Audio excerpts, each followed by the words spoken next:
En segundos pasa la vida, en segundos tienes que resolver la vida de alguien. 27 años viviendo estas situaciones. ¿Por qué escribes un libro? ¿Tanto has vivido? ¿Tanto te ha impresionado? ¿Por qué? Bueno, yo empiezo como voluntario pues bastante joven, con 20 años creo que empiezo.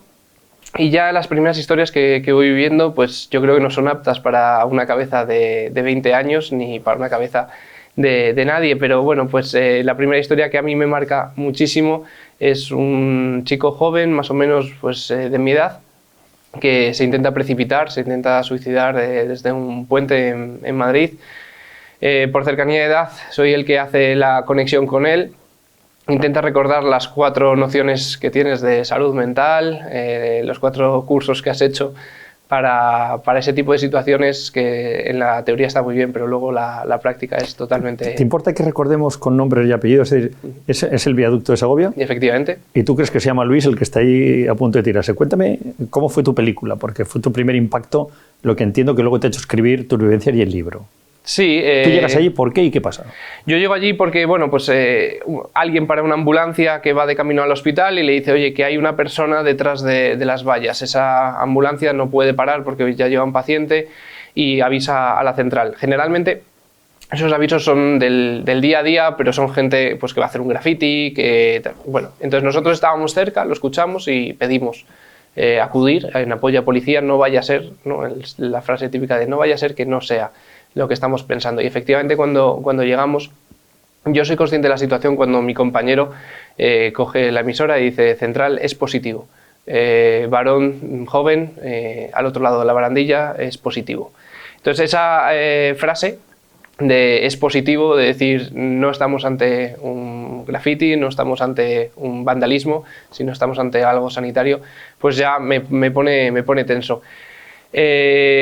Los primeros que habían llegado de la policía municipal y me dicen, se llama Luis, está muy nervioso, intentad hablar con él. Entonces yo empiezo a hablar con él y Luis, mírame, y de repente me mira con una cara espectacularmente de odio y me dice que no se llama Luis, que se llama Pierre, que es francés y que se va a tirar. Y entonces, claro, te inunda por dentro un sentimiento de culpa, porque efectivamente en ningún momento me paré a preguntarle cómo se llamaba y confié, ¿no? en esa pequeña información que la policía municipal, luego hablando con ellos, me decían, pues entendimos Luis, discúlpanos, y digo, no, si estos son errores que todos tenemos.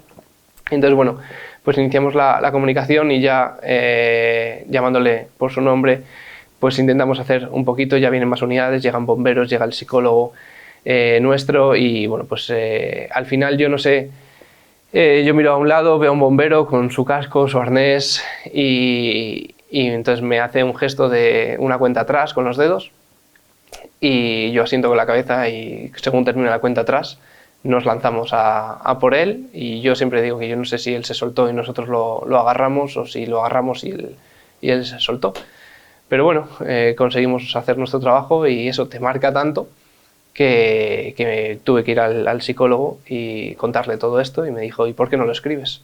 Y ese fue el germen de empezar a escribir todos los avisos que marcaban un poquito por dentro. Oye, ¿cómo se aprende a tratar a un paciente en situaciones extremas? O sea, te han pasado muchas cosas, desde un niño que se muere, que te lo da su madre, hasta una persona que le da un infarto, un ictus, que en cuestión de segundos tienes que decidir sobre la vida o la muerte. ¿Cómo se vive eso? Se vive en el momento, yo no lo pienso, es verdad que lo pienso a posteriori. Yo cuando tengo al paciente tengo la mente totalmente en blanco y lo único que tengo son conocimientos sanitarios, con técnicas, procedimientos y dejas un poco de lado esas emociones, pero los avisos no son cortos, a veces se alargan casi 1 hora o 2 horas y entonces ahí empieza a jugar el papel de las emociones, sobre todo con lo que has vivido tú anteriormente. Cuanto más joven eres, menos experiencia tienes y menos bagaje de avisos y cuanto más van pasando, pues ese paciente te recuerda a otro, ese paciente te recuerda a un familiar y puede ser un poquito más complicado.